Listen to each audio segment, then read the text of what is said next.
Muy bien, bienvenidos sean nuevamente y continuamos con la segunda conferencia magistral titulada Diversidad y evolución de ictiofauna asociada a sistemas kársticos en México. Investigaciones filogeográficas y sistemáticas en bagres del género Ramdia, Siluriformes heptapteridae, como estudio de caso. Impartida por el doctor Jairo Andrés Arroyave Gutiérrez. El doctor Jairo Arroyave es originario de Bogotá, Colombia, donde obtuvo su Bachelor of Science en Biología de la Universidad Nacional de Colombia, además de contar con un doctorado en Biología por parte de la Universidad de Nueva York. Cuenta con una variedad de contribuciones científicas, desde artículos de investigaciones hasta la publicación de libros, además de participar activamente en actividades de divulgación y extensión, así como en numerosas conferencias nacionales e internacionales. Actualmente es investigador asociado de la Universidad Nacional Autónoma de México. Forma parte del Sistema Nacional de Investigadores, editor asistente en el Journal of Fish Biology, investigador postdoctoral del Departamento de Ictiología del Museo Americano de Historia Natural en Nueva York, entre otros múltiples nombramientos profesionales. Y el día de hoy viene a compartir con nosotros la siguiente conferencia magistral. Solo para recordar, las preguntas que tengan las pueden ir haciendo en la sección de Q&A y al final en la sección de preguntas las vamos a compartir. Y agradecemos su presencia, doctor, y le damos una cordial bienvenida y adelante con la presentación. Muchas gracias, Andrés.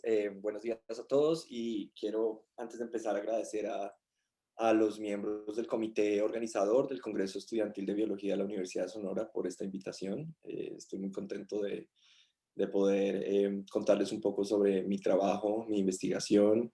Es una lástima que pues no pude estar presencialmente en su universidad y bueno, conocer su ciudad porque aún no he tenido la oportunidad de visitarlos, pero esperemos que en futuras ocasiones podamos hacerlo, ¿no? Por ahora, pues seguirnos cuidando y seguir con esta dinámica en línea. Sí, como mencionaba Andrés, les voy a hablar hoy sobre dos casos de estudio em, sobre mis investigaciones recientes del género Ramdia, algunas de estas investigaciones filogeográficas, otras más de índole sistemático, pero algo que tienen en común todas ellas es que estamos investigando peces de este género que habitan ambientes kársticos. Eh, no me está avanzando la... A ver qué me pasa. Ah, ya, ahora sí. Bueno, antes de empezar, de entrar en materia, sí quería contarles un poco sobre mí. Bueno, no sabía que la introducción iba a estar tan completa, entonces algo de esta información ya la acaba de mencionar el anfitrión. Yo soy biólogo de la Universidad Nacional de Colombia. Después de mis estudios de licenciatura, tuve la oportunidad de hacer un doctorado en biología en la Universidad de la Ciudad de Nueva York, en un programa en conjunto con el Museo de Historia Natural. Eh, y después de terminar mis estudios de doctorado, continué con una estancia postdoctoral de 2 años en el Departamento de Ictiología del museo, para luego culminar con mi posición actual. Desde 2016 vengo trabajando como investigador y profesor del Instituto de Biología de la UNAM. Entonces, parte de mis responsabilidades como profesor incluyen clases a nivel de licenciatura en la Facultad de Ciencias, pero también de posgrado de Ciencias Biológicas, posgrado de Ciencias del Mar. Y bueno, también desde 2016 he tenido la oportunidad de trabajar como editor asistente de la revista Journal of Fish Biology, dedicada pues precisamente a publicaciones sobre todos los aspectos de la biología de peces, ¿no? Eh, bueno, además un poco contarles sobre mi investigación, sobre todo previa a mi trabajo aquí sobre ictiofauna mexicana. Eh, la mayoría de mi carrera ha estado enfocada a estudios sistemáticos, de índole sistemática, taxonomía, utilizando principalmente datos moleculares. Entonces me interesa mucho la filogenia molecular, la datación de filogenias usando precisamente datos moleculares y relojes moleculares para investigar preguntas de índole biogeográfico. Algunas de estas de grupos muy, digamos, muy grandes, muy diversos y de divergencias muy profundas. Y además de estos estudios, pues, típicos sistemáticos, filogenéticos, principalmente con careciformes de africanos, he tenido también la oportunidad de trabajar en estudios más taxonómicos, de revisiones y de descripción de especies. Y por último, aunque no es mi línea de investigación principal, me interesa también aspectos ecológicos en diferentes grupos de peces, ¿no? He tenido la oportunidad de trabajar con algunos estudios ecológicos también con peces africanos y con peces neotropicales.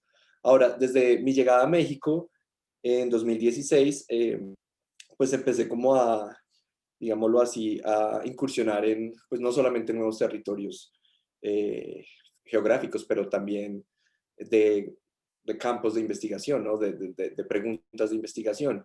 Entonces, digamos que la primera región que me llamó la atención de la geografía mexicana fue la península de Yucatán. En parte, pues su atractivo paisajístico es incuestionable, es un lugar hermoso, no solamente lo que yo veía en las fotografías, sino lo que me decían mis colegas, mis amigos que ya conocían esta región. Yo para estos momentos todavía no había tenido la oportunidad de estar allá, de conocerlo, pero pues empecé a leer de la región y de sus peces, ¿no? Y pues me di cuenta que era una región con potencial para empezar a hacer trabajos de ictiología y pues sobre todo investigar sus peces en cuestiones que habían sido realmente poco exploradas hasta este momento, parte de lo que les voy a comentar más adelante en la charla, ¿no? Entonces, este interés resultó en escribir una propuesta para hacer un proyecto justamente sobre filogeografía de los peces que habitan los cenotes de la península de Yucatán y fue financiado por la UNAM. En 2017 empezamos este proyecto y justamente parte del desarrollo de este proyecto me ha permitido dirigir tesis de licenciatura. Aquí tengo dos de mis estudiantes ya titulados, uno casi titulado, que trabajaron, uno de ellos en Ramdia guatemalensis, justamente uno de los temas de los que les voy a hablar hoy, y el otro estudiante en especies de estianes que habitan la península. Entonces, estudios filogeográficos y taxonómicos también. Ahora, además de la península de Yucatán, llegué a otra región, bueno, me interesé por otra región, pero aquí más que región realmente era, digamos, el modelo de estudio, ¿no? Y resultó ser, pues, también bagres del género Ramdia, pero que habitan ambientes hipógeos, que habitan cuevas, que además, como adaptación de cierta forma a estos ambientes, han desarrollado el típico fenotipo troglobio, en donde hay ausencia de ojos y de pigmentación, generalmente.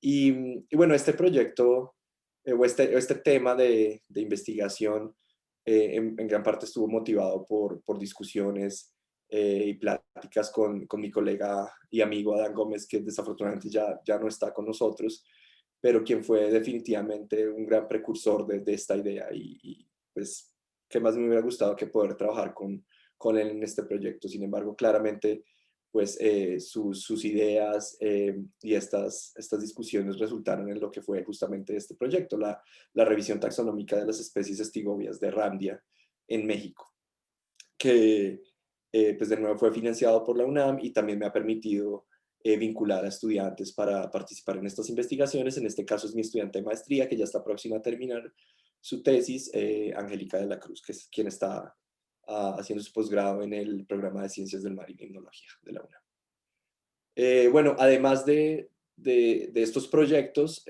la posibilidad de trabajar con estos grupos me ha permitido participar o contribuir con otros trabajos, otros aspectos, como es, por un lado, cuestiones más de conservación.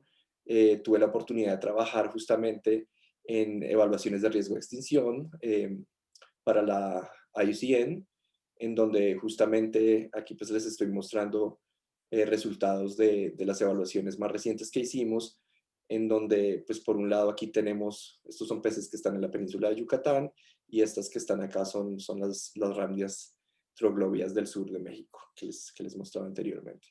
Entonces, como vemos, de hecho, la mayoría están de cierta forma en algún riesgo de extinción, ¿no? Amenazadas de cierta forma.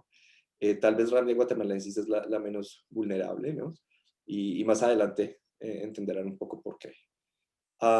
Y bueno, además de participar en estas evaluaciones de riesgo de extinción, tuve la oportunidad de contribuir con este libro, que se los recomiendo mucho si les interesa los peces mexicanos de agua dulce y su estado de conservación. Esto salió este año, hace unos meses, editado justamente también por la IUCN.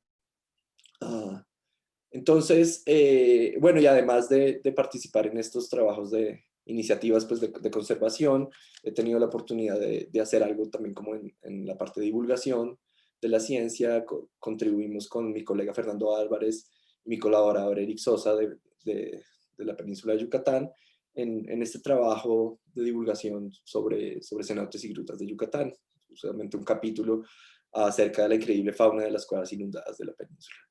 Y también en escritos de divulgación como este para el boletín de la Sociedad Ictiológica Mexicana sobre los peces subterráneos de la península de Yucatán.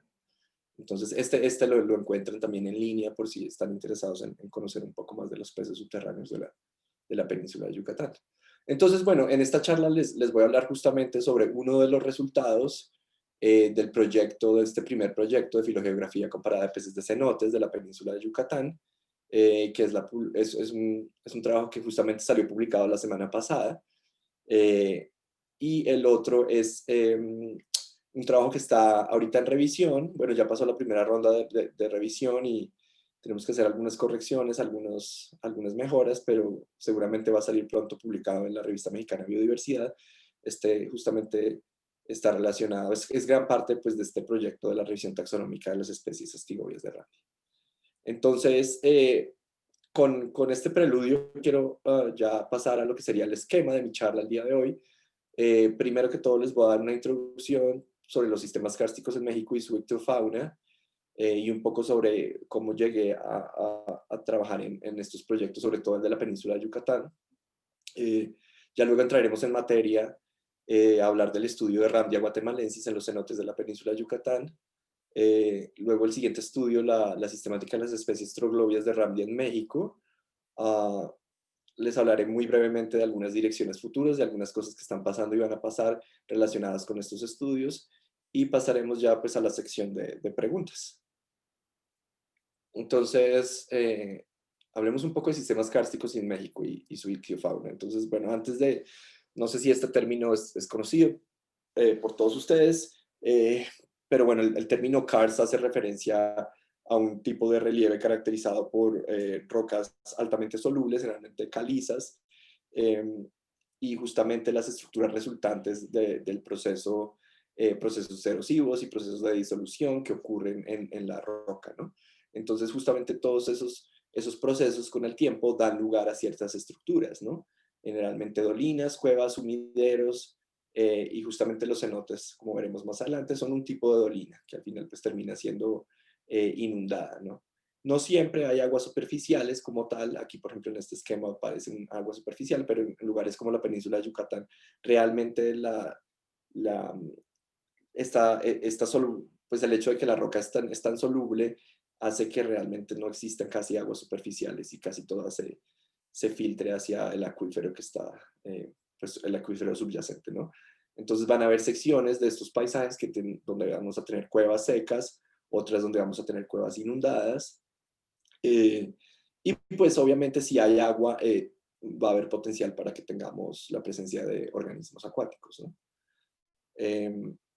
Incluyendo peces. Ahora, en México existen numerosos linajes de peces que han colonizado estos ecosistemas acuáticos asociados a paisajes kársticos, ¿no? Y no solamente aguas subterráneas, sino también superficiales, pero que están asociadas con estos sistemas, ¿no? Y aunque no son las comunidades ícticas más diversas y más ricas, son sin duda alguna muy interesantes desde un punto de vista evolutivo, ecológico, particularmente con relación a procesos de evolución fenotípica, digamos en el caso de las especies troglobias, ¿no? Muchos de los peces que terminan habitando estos sistemas kársticos desarrollan este fenotipo caracterizado por la reducción o pérdida ocular y la despigmentación, ¿no? Entonces estos se consideran ejemplos de convergencia adaptativa, y además de eso, una tendencia que vemos es que entre la ictiofauna asociada a estos sistemas, sobre todo la troglobia, hay muchos microendemismos, ¿no? Bueno, algunos muy micro, otros, digamos, a escalas muy locales y otros a escalas también un poco más mayores, ¿no? Ya a nivel regional. Y acá tenemos algunos ejemplos de peces mexicanos asociados a estos sistemas. Algunos, como pueden ver, tienen este fenotipo troglobio, otros no necesariamente. Acá tenemos un ejemplo de una especie de Ramdia, acá tenemos una Poecilia.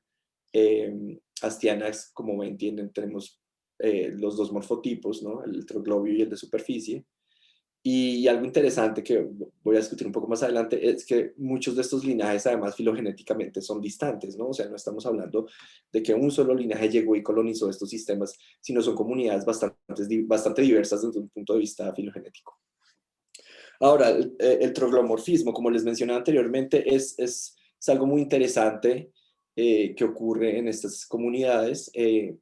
Recuerden que el fenotipo troglobio está caracterizado por esta reducción, pérdida de ojos y de pigmentación, y se considera, generalmente es considerada una adaptación a estos ambientes, ¿no? Es un tipo, digamos, de convergencia adaptativa en diferentes linajes.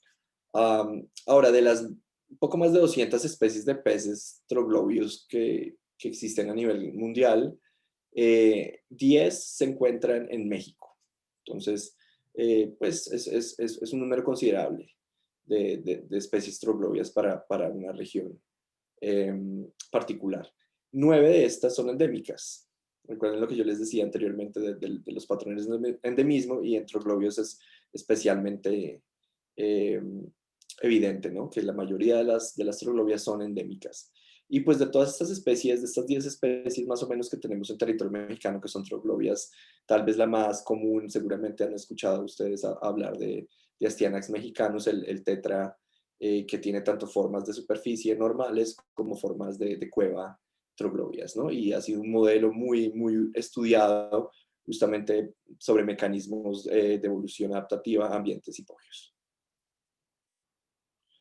Ahora, el karst en México, se considera que más o menos 20% del territorio nacional está ocupado por relieve kárstico. Y las regiones que les muestro aquí de la geografía mexicana son las que principalmente concentran ese karst. Entonces sería en la Sierra Madre Oriental, en la Sierra Madre del Sur, en la Sierra Madre de Chiapas y en la plataforma calcárea de la península de Yucatán. Ahora, hablemos un poco de la península, de los detalles geológicos de esta región, ¿no? Es una plataforma que realmente es bastante gruesa si nos ponemos a ver como el espesor. Tiene más de 1,5 kilómetros de espesor, calcáreo prácticamente, que reposa sobre rocas ígneas y metamórficas, ¿no?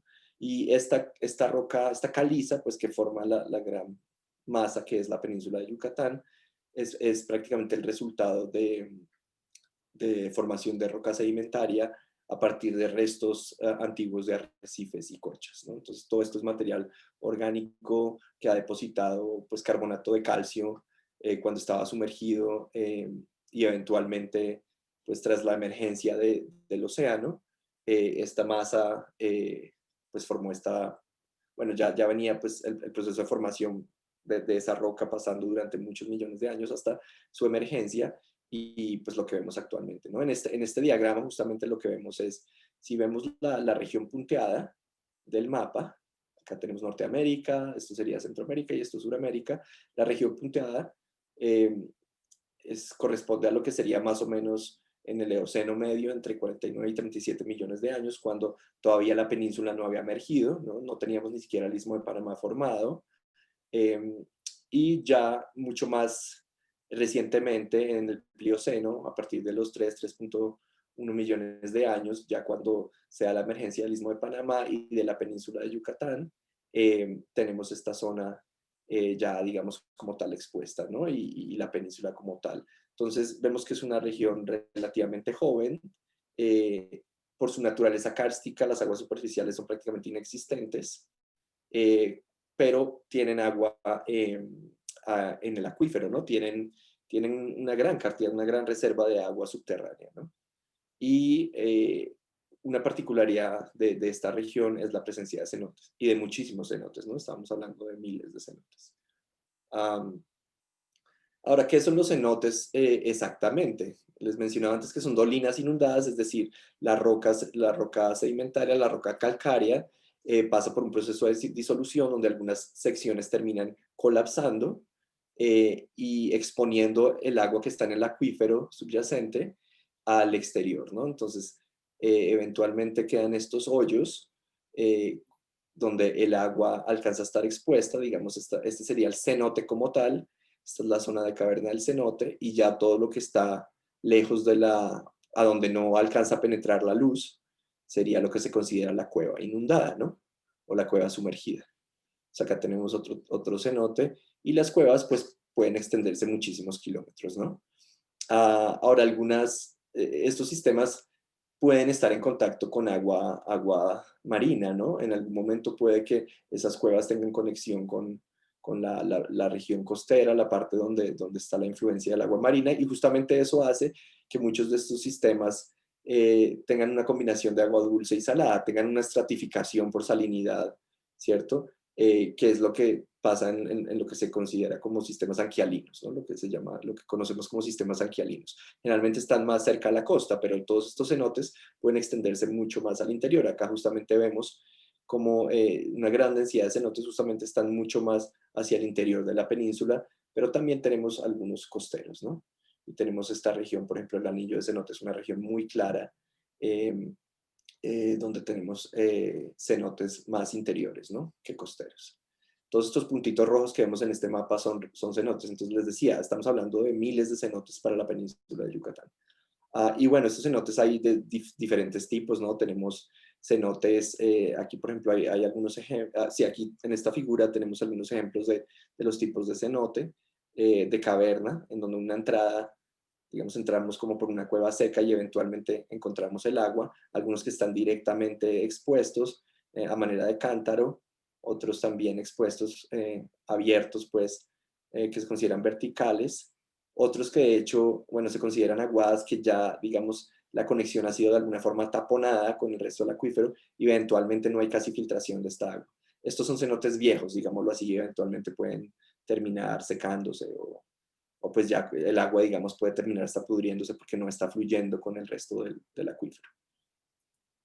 Y estos son algunos ejemplos de estos diferentes tipos de cenotes, ¿no? Abiertos, algunos podríamos pensar que son simplemente lagos o lagunas sobre todo la arquitectura y la vegetación asociada. Aquí tenemos un espeleobuso en una de las cuevas inundadas. Aquí tenemos otro cenote tipo caverna. Aquí otra fotografía de un espeleobuso en una cueva, y aquí justamente es una de las fotos durante nuestros muestreos en otro cenote tipo caverna. Entonces, estos cenotes, si se han dado cuenta, varios de estos cenotes tienen estos espeleotemas, ¿no? Estas estructuras muy hermosas que decoran los techos y los fondos de algunas de estas cuevas, ¿no? Ya sea secas o inundadas. Entonces, para que se puedan formar estos espeleotemas, las cuevas tienen que estar secas, ¿no? Entonces, eso ya nos indica que muchas de estas cuevas que ahorita vemos inundadas, en algún momento en el pasado estuvieron secas, ¿no?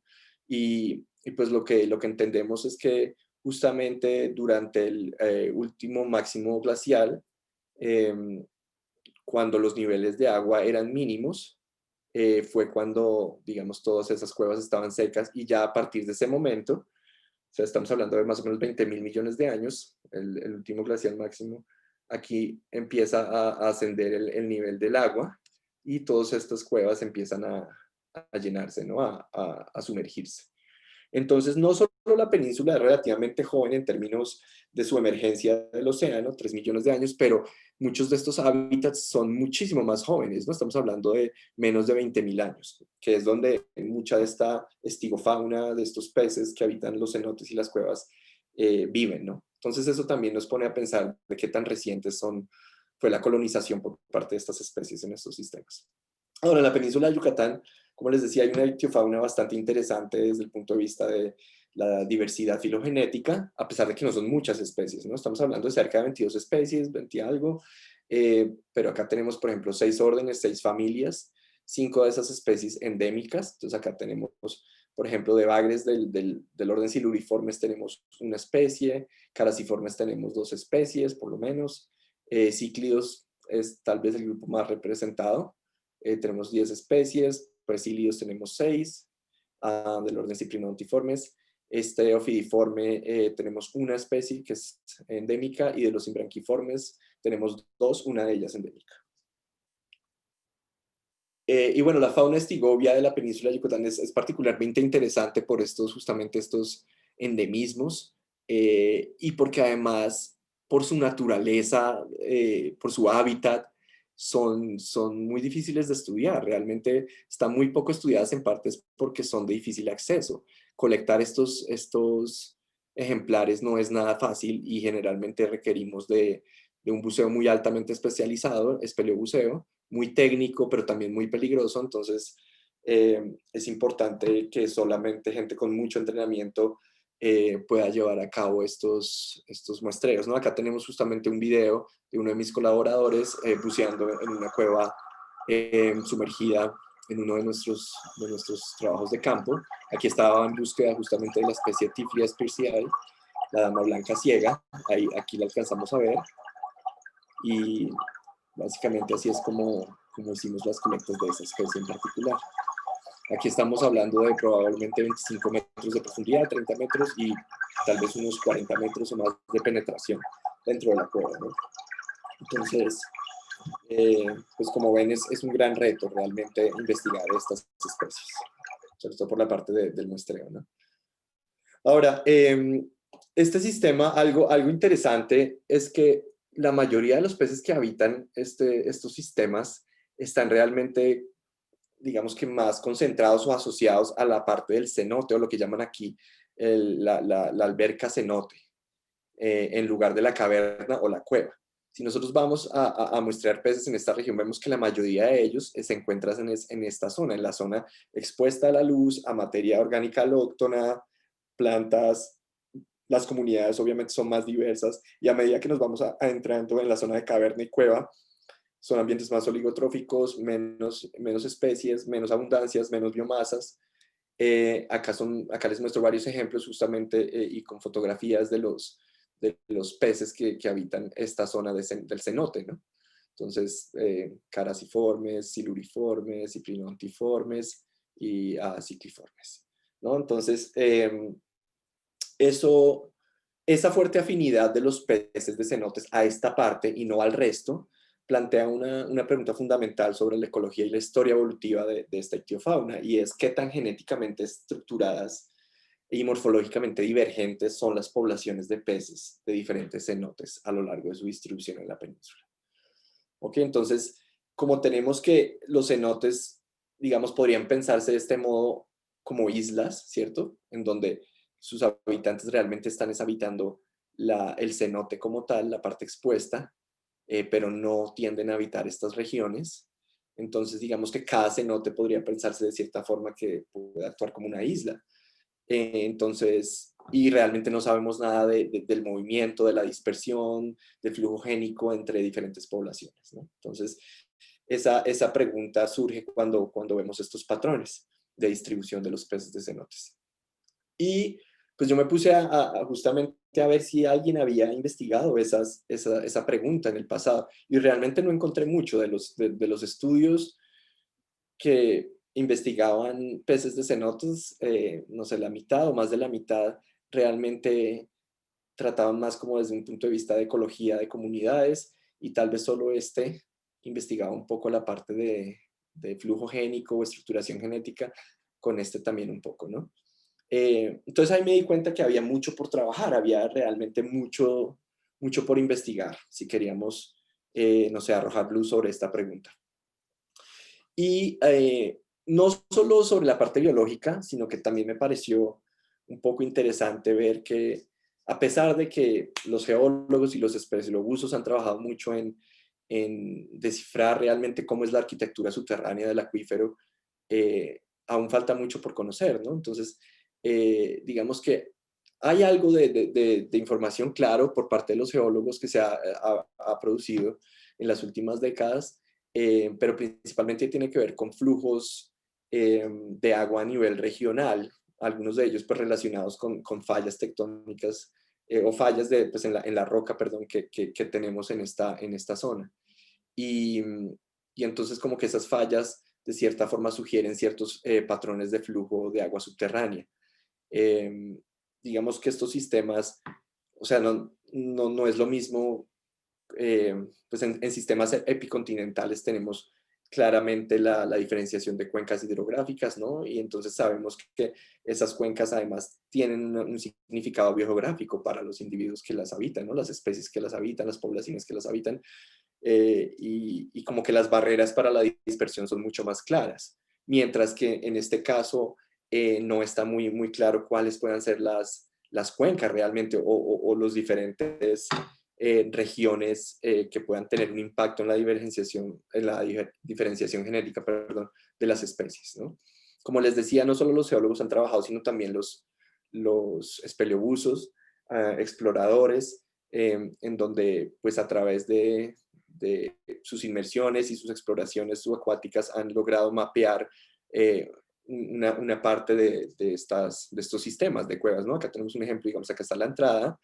Este sería como un mapa de cierta forma tridimensional de lo que sería este cenote o este sistema en particular. Este como tal sería el cenote, esto sería ya la cueva y toda esta sección es cueva, ¿no? Entonces, eh, justamente acá, por ejemplo, en este mapa de la izquierda que vemos, aquí está Tulum, entonces acá esta es la Riviera Maya, por acá el Mar Caribe. Aquí tenemos justamente en estos diagramas lo que son cuevas mapeadas, ¿no? Sistemas de cuevas sumergidas que han sido ya mapeados. Aquí tenemos un sistema, aquí tenemos otro, aquí tenemos otro. Esto fue en el 2006 y justamente hace un par de años se encontró una conexión entre estos dos, ¿cierto? Lo que logró determinar que esta es la cueva inundada más grande o más larga pues del mundo, con cerca de 350 kilómetros. Justamente salió, pues hubo mucha publicidad hace un par de años al respecto, porque no es un descubrimiento nada trivial, no es muy interesante lo que lograron eh, estos espeleobusos, que fue encontrar esa conexión entre estos sistemas. Entonces, como vemos realmente, esto es apenas una sección muy pequeña de lo que es toda la extensión de la península. Entonces, a pesar de que estos trabajos son loables y son increíbles realmente lo que logran esos espelobusos, aún falta mucho por entender sobre la estructura subterránea del acuífero. Entonces, todo este conocimiento digamos que me generó un par de hipótesis, ¿no? Una de conectividad para los peces de las poblaciones de peces de los cenotes, entonces que a pesar de encontrarse en estos hábitats aparentemente aislados y muy localizados, ¿no? Diferentes cenotes, pues una hipótesis podría ser que las especies de peces que habitan estos cenotes de la península mantienen flujo génico entre sus poblaciones y ese mantenimiento de flujo génico va a reducir la diferenciación genética, ¿no? Y por consiguiente posibilidades de divergencia y especiación. Entonces, obviamente esto bajo el supuesto de que los peces, independientemente de la especie que estemos hablando, pueden moverse a través de estas galerías subacuáticas, pues subterráneas, ¿no? Y la otra es la hipótesis de evolución concertada. Me interesaba también saber si las diferentes especies, a pesar de tener algunas de ellas ecologías diferentes o ser linajes diferentes, pues filogenéticamente hablando, si exhibían patrones similares en su estructuración genética, ¿no? Si las especies codistribuidas exhiben patrones filogeográficos concordantes como resultado de respuestas similares a los mismos determinantes históricos, ¿no? Eventos paleogeológicos como transgresiones y regresiones marinas durante el Cuaternario. Eso con respecto a la península de Yucatán, ¿no? Entonces quería darles como un poco el contexto de qué me llevó a trabajar en este proyecto que les voy a presentar de Ramdia. Ahora, no solo, a pesar de que la península de Yucatán es tal vez la región kárstica más importante de México, también están cuevas y sumideros y sótanos que tienen peces, ¿no? Entonces acá tenemos algunos ejemplos con justamente alguna de su fauna. En este caso, el agua puede venir digamos, puede estar surgiendo, digamos, salir pues, del fondo del sustrato, que viene, pues, agua subterránea, que sale por una parte y luego vuelve a bajar, y en esas partes que sale podemos ver digamos, algunas albercas o pozas donde encontramos peces. O también podemos encontrar, perdón, este es un ejemplo donde tenemos caídas de ríos que llegan justamente a la cueva. Y en esas pozas que se forman en la cueva encontramos peces, ¿no? Y acá tenemos algunos ejemplos de peces que se forman ahí. Aquí este es otro prietela, este es otro género, también otro pez troglobio en México y algunos de los lugares. Y bueno, también quería mostrar un poco los retos que implican muestrear en estos lugares, ¿no? No es nada fácil. Entonces, bueno, ya entrando en materia, hablemos primero del estudio de Rambia en la península de Yucatán. Este Rambia es un género de heptapteridos siluriformes, orden siluriforme, está ampliamente distribuido en el neotrópico, y la especie Rambia guatemalensis en particular tiene esta distribución. Es una distribución relativamente amplia, que va desde el sur de México, incluye la península de Yucatán, todo Centroamérica, hasta la parte norte de, pues digamos que acá son las cuencas transandinas de la parte norte de Sudamérica, entonces parte de Colombia y de Venezuela. Ahora, sobre el género se han hecho, digamos que el último trabajo sí más reciente tal vez, que examinó la sistemática de las especies de Randia en esta región centroamericana, fue un trabajo de 2002 de Perdices y colaboradores, y allí ellos pues hicieron un muestreo de especies, de varias especies de Randia a lo largo de esta zona, y también incluyeron en sus muestreos para análisis filogenéticos especies de Sudamérica, ¿no? Y algo que encontraron por lo menos con respecto a Rambia guatemalensis, que es la especie ahorita que nos interesa, pues encontraron que era un grupo monofilético y que además tenía una estructuración filogeográfica relativamente clara, en donde habían linajes, digamos, había un cierto gradiente latitudinal sobre los linajes principales, ¿no? Entonces, digamos, acá tenemos uno de la parte central de Centroamérica, aquí la parte norte de Centroamérica. Esto es Upper Central America, Middle Central America y Lower Central America para la parte sur de Centroamérica, justamente más relacionada con el norte de Sudamérica. Entonces, pues ellos encontraron a ese nivel una estructuración, pero como vemos, ellos no incluyeron muestras de la península de Yucatán. Entonces también esto fue como algo que me motivó a trabajar con esta especie en Yucatán. Pero no solo eso, la verdad es que la península de Yucatán, Rambia guatemalensis es uno de las especies más ubicuas en la península de Yucatán. Realmente la encontramos en la mayoría de cenotes que exploramos, ahí está. Es de amplia distribución, tiene mucha abundancia, o sea, es muy fácil de muestrear, pues relativamente hablando, ¿no? Comparado sobre todo con algunos otros peces. Y estos son acá fotografías de algunos tipos de cenotes y hábitats donde lo encontramos. Aquí el tipo de trampas que muchas veces usamos para muestrearlas. Y entonces recuerdan la pregunta que yo hacía anteriormente, ¿no? Sobre qué tan genéticamente estructuradas y morfológicamente divergentes son las especies de peces de cenotes. Y para tratar de empezar a dilucidar esta pregunta, investigamos justamente estructura filogeográfica de la especie en el acuífero. Entonces, la pregunta de investigación era, bueno, ¿cuál es el grado de variación genética y morfológica en las poblaciones de Randia que habitan la península, ¿no? Los cenotes. Entonces, para esto, pues hicimos, digamos, tres principales, o teníamos tres principales objetivos, ¿no? Determinar ese grado de estructuración genética, determinar el grado de variación morfológica usando caracteres merísticos y morfométricos, y evaluar el grado de correspondencia que había entre esa variación morfológica y la variación genética, a ver si encontrábamos una estructuración genética, a ver si esa variación morfológica, si la había, también correspondía con esos linajes filogeográficos. Entonces, para eso hicimos pues mucho trabajo de campo, porque teníamos que muestrear muchos cenotes, pues era la idea, ¿no? Aquí justamente estoy con un par de mis coautores de ese trabajo. Aquí está otro de los coautores, Eric Sosa, es peleólogo, es peleobuzo. Tuve la oportunidad también de trabajar con algunos estudiantes, colegas, amigos, en fin, es un lugar fenomenal para hacer trabajo de campo. Y bueno, después de esos casi 2 años de trabajo de campo, logramos un muestreo bastante bueno, en donde tenemos datos de 47 cenotes y un total de 264 individuos, ¿no? Entonces acá en rojo tenemos todo lo que fueron los cenotes muestreados, y acá en negro son cenotes, ¿no? Estos puntitos chiquitos son cenotes de la península, y los rojos es donde tenemos muestreos. Entonces tenemos aquí alrededor del anillo de cenotes y aquí de la Riviera Maya. Ahora, teníamos realmente comparar cenotes uno con otro era muy difícil por el gran número de cenotes, ¿no? Entonces, digamos que en términos prácticos y en términos analíticos era muy complejo hacer comparaciones de un cenote con otro, ¿no? Cuando tenemos 47 cenotes de todos los posibles comparaciones, ¿no? Entonces, lo que decidimos fue asignar estas muestras a lo que creemos podrían ser de cierta forma el equivalente a cuencas hidrográficas, ¿no? Y esto lo hicimos basado en información geológica.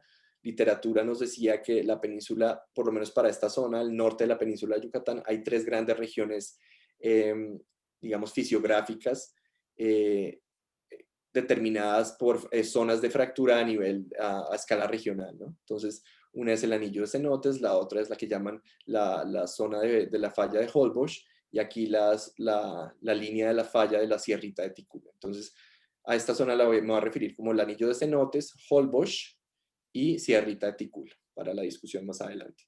Entonces, evaluamos variación genética, obviamente. Para esto usamos ADN mitocondrial, 3 marcadores, incluimos 90 individuos. De todos los que habíamos colectado, pues sacamos tejido y secuenciamos 90 individuos.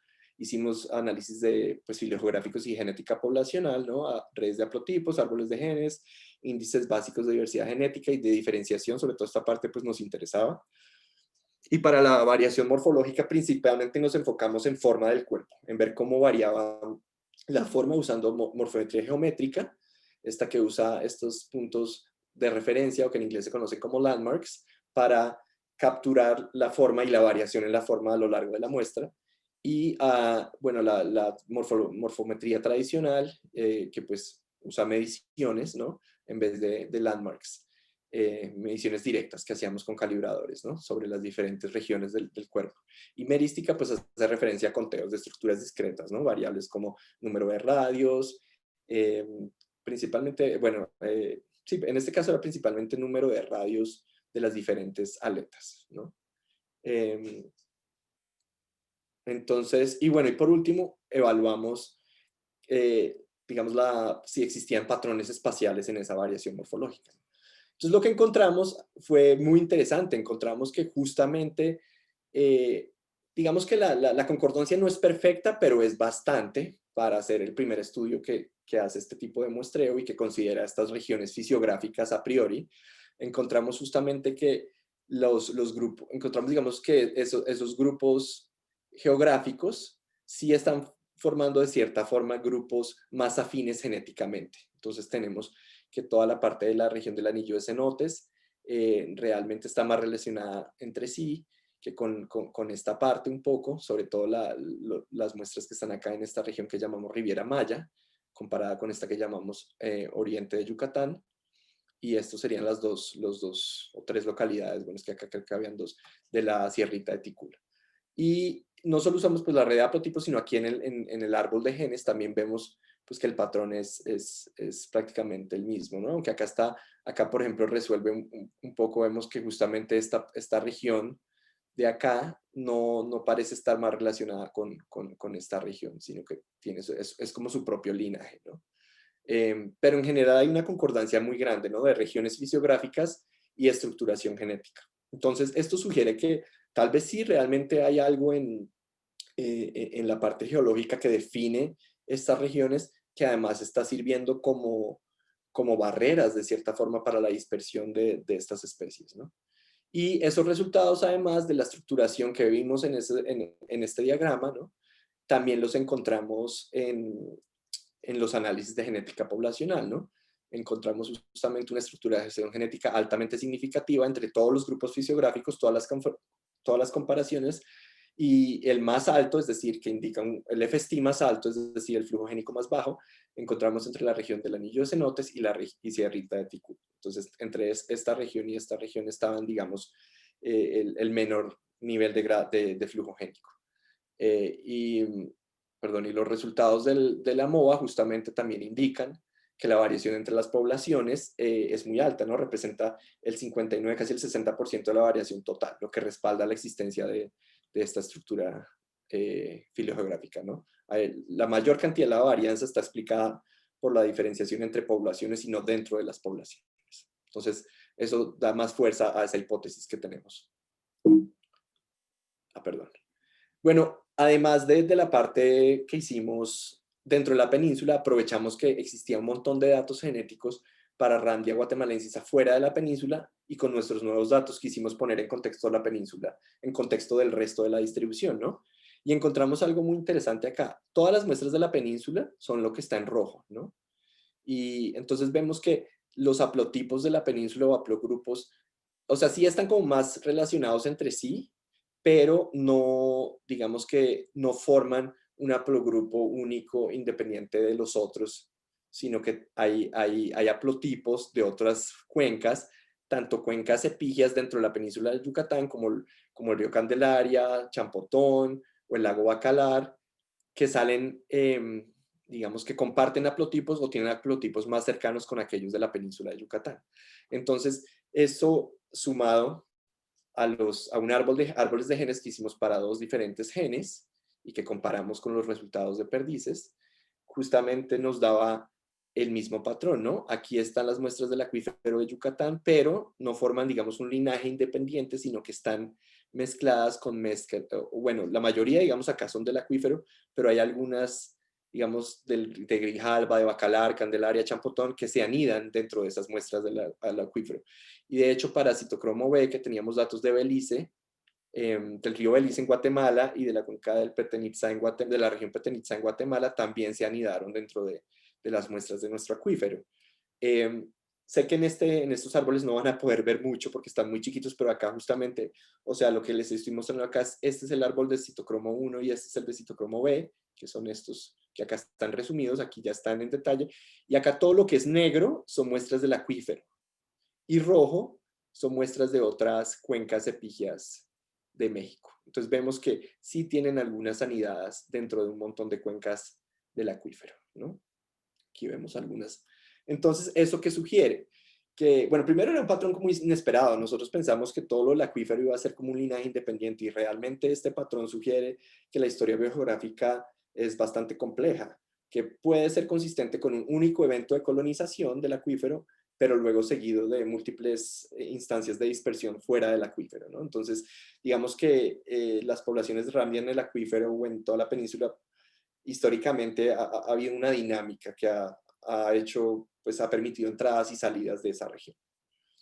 Ahora, la parte morfológica realmente no nos dio mucha variación, mucha señal, como si los datos genéticos, ¿no? Al final encontramos que si comparamos las diferentes regiones, no hay como agrupamientos diferentes dependiendo de la variación en forma. Ahora, los principales ejes de variación fueron el tamaño de la cabeza por un lado y la profundidad del cuerpo por otro. Y como vemos aquí en el diagrama, realmente no hay una segregación de clústeres dependiendo de la región. Hicimos además un análisis digamos, para cada cenote, hacíamos como el promedio de lo que es la forma de los peces de ese cenote, y luego usando distancias procrustes podíamos comparar la diferenciación en forma corporal entre un cenote y otro. Hicimos esa comparación para todas las posibles comparaciones y digamos que por un lado está entonces aquí entre más alto este valor, más diferentes en forma de cuerpo son, y aquí es la distancia entre ese par de cenotes. Entonces tampoco vemos una señal clara como que nos diga que por aislamiento, por distancia, hay diferenciación morfológica. No encontramos eso tampoco. Entonces, nuestros hallazgos en este trabajo suman a una creciente colección de evidencia en apoyo a la noción de que la arquitectura de los acuíferos kársticos puede incluir barreras físicas que promueven estructuración genética en su esticofauna. Y al ser un campo relativamente incipiente, esperamos realmente que estos resultados, de cierta forma, como que allanen el camino para futuras investigaciones dedicadas a desentrañar la historia evolutiva de la ictiofauna de ese acuífero. De hecho, parte de esas futuras investigaciones son cosas que estamos haciendo con mi grupo de trabajo y vamos a continuar trabajando. Ahora, voy a hablar rápidamente de las especies de Rambia. Doctor, Estigo, ¿cómo estamos de nomás, tiempo? sí, ya nomás quedan 3 minutos. Ok, bueno, se me fue súper largo. Desafortunadamente, no les voy a poder hablar mucho del tema de las rambias en México. Súper rápido, voy simplemente a contarles las conclusiones de ese trabajo y como para que se hagan una idea de lo que, de lo que hicimos. Bueno, esto fue un poco la parte de muestreos. Upa, no está funcionando. Entonces fuimos a las localidades tipo de las rambias troglobias y también muestreamos otras cuevas y otros ríos. Y encontramos, bueno, hicimos análisis filogenéticos con datos moleculares y también morfológicos y encontramos que digamos aquí lo que vemos son, las rojas son las troglobias. Cada una no formaba linajes diferentes, sino que estaban todas, digamos, de cierta forma metidas en un gran clado que incluía principalmente individuos de la especie Laticauda, que es de superficie. La diferenciación genética a nivel de citocromo 1 del código de barra de la vida tampoco fue muy alta. Entonces, digamos, eso y además los patrones de variación fenotípica que encontramos realmente no sugieren que esas especies sean válidas, o sea, como que no hay una distinción tan clara a nivel filogenético, todas parecen ser parte de del mismo linaje de Ramdia laticauda, que es una especie de superficie, ¿no? Entonces, ese trabajo de Ramdia justamente quiero dedicarlo a mi colega Dan y amigo, porque fue quien nos motivó a trabajar en este trabajo, a trabajar en esta investigación. Perdón. ¿Y qué viene más adelante? Vamos a seguir trabajando en la península, pero ya en vez de secuenciar sangre y hacer apenas ADN mitocondrial, vamos a trabajar con tecnologías de nueva generación para hacer SNPs a nivel genómico, usarlos esos como datos comparativos y hacer inferencias filogeográficas mucho más, a un nivel de resolución mucho más alto, ¿no? Y también estamos trabajando en la publicación de algunos genomas mitocondriales de varias especies troglobias de la región. Y disculpen que se me fue el tiempo, pensé que me iba a rendir un poco más y no les pude hablar con mucho detalle sobre la sistemática de Rambia. Pero bueno, será en otra ocasión. Muchas gracias por su atención, es hora de preguntas. Muy bien, le damos las gracias al doctor Jairo Rollave y, y procedemos con la ronda de preguntas que tendremos 5 minutos. A ver, esperar para que las vayan escribiendo. Vale. ¿Sigo compartiendo mi pantalla? ¿Está bien? Sí, está bien. Vale. De hecho, le queríamos decir que si no hay algún problema, si ya no le alcanza a responder alguna pregunta ahorita con el tiempo, que le Ah, manden correo. claro, por supuesto. Justamente termino mi charla con el correo ahí para que si tienen dudas, si tienen preguntas, también para los estudiantes, si están interesados de pronto en estos temas, que me contacten. Estoy buscando justamente tesistas como parte de estos nuevos proyectos, entonces con mucho gusto. Ahora alguien me pregunta cuáles son las precauciones que se deben tomar antes de ingresar a un cenote a muestrear. Interesante. Bueno, primero que todo, yo creo que es importante, bueno, depende un poco del tipo de cenote, de cómo es el ingreso, porque hay algunos que sí requieren, digamos que requieren equipo de espeleología para poder descender e ingresar, pero hay otros que el acceso es muy fácil, ¿no? Es muy directo. Cuanto a ya una vez en el agua realmente no hay mucho riesgo. Eh, Hay que estar pendiente por ahí de abejas, que a veces pueden, dependiendo si estamos hablando de una caverna y que tenga por ahí secciones, porque ya nos pasó una vez que nos encontramos con abejas y tuvimos que evacuar rápidamente porque nos atacaron. O, o en algunos cenotes también pueden haber cocodrilos, pero son pequeños y no son como tan... Realmente nos hemos encontrado como con dos o tres. Entonces creo que estar pendiente de los alrededores, de la fauna que pueda habitar ahí, que pueda llegar a ser a presentar una amenaza, ¿no? Pero más allá de eso, yo creo que y si no están seguros no se sienten cómodos, pues mejor no ingresar, ¿no? O sea, si sienten que es un lugar como no muy amable para ustedes, no se sienten cómodos, pues mejor no ingresar. Pero hay muchos cenotes que son muy amigables, ¿no? La mayoría, diría yo. No sé si alguien tiene otra pregunta.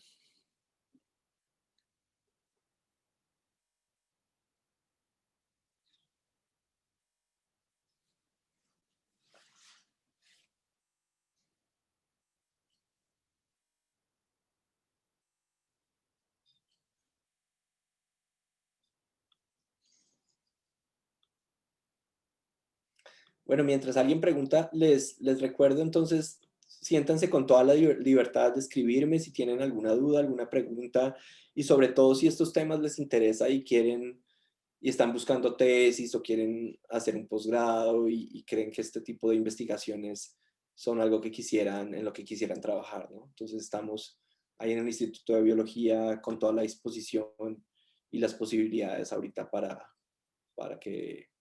trabajar con estudiantes, ¿no? Aprovechen.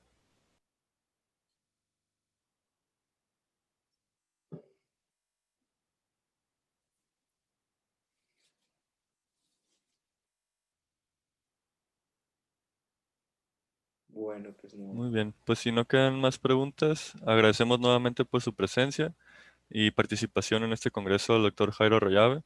Nos despedimos con la entrega de su diploma digital, el cual también se le va a enviar a su correo. Muchas gracias. Y continuamos con un breve receso de 5 minutos y posteriormente la presentación de la siguiente ponencia. Muchas gracias, doctor. Muchas gracias. Andrés, si yo quiero ver las otras charlas el día de hoy, ¿me pueden enviar las ligas o Sí, cómo claro se... que sí. Sí, Ahorita ahí se las hacemos llegar. sí, con el programa para ver realmente qué ponencias me interesaría. Muy bien. eh, bueno, muchas gracias a la audiencia y espero que a pesar de que tuvimos que cortar, hayan aprendido algo de la ictiofauna de sistemas kársticos en México. Buena tarde. Igualmente. Muchas gracias. Disculpe, doctor. Hay Dime. una pregunta por aquí, no sé si quiera contestarle en el minuto que le queda. Claro, claro. No sé si la ve o gusta que yo la lea. Léela porque no la... déjame ver, open. Ok. ¿Cuáles son las amenazas o disturbios a las que se encuentran inmersas estas especies? Es una pregunta excelente y yo creo que ahora más que nunca relevante. La contaminación del acuífero es una de las principales amenazas. La contaminación del agua del acuífero y en regiones como la Riviera Maya, por ejemplo, donde hay una expansión del turismo y la hotelería y en la población en general, muchas de estas aguas residuales están terminando en los acuíferos, ¿no? Entonces, eso sin duda es una de las principales amenazas. Por un lado, directamente contaminación del agua a través de desechos, pero también las mismas comunidades y personas que hacen uso de estos lugares como balnearios, porque igual son lugares hermosos y van a descansar y a departir allá, terminan justamente ensuciándolos y no recogiendo la basura en fin, haciendo, o sea, yo conozco espeleobusos que trabajan en campañas pues, de limpieza de cenotes y sacan decenas de kilos de basura de los fondos de estos cenotes, ¿no? Entonces es triste que también las comunidades ni siquiera son conscientes del daño que están haciendo al contaminar estos lugares, ¿no? Entonces principalmente la contaminación ahorita, diría yo. Muchísimas gracias, doctor. Y pues ahora sí ya se nos agotó totalmente el tiempo.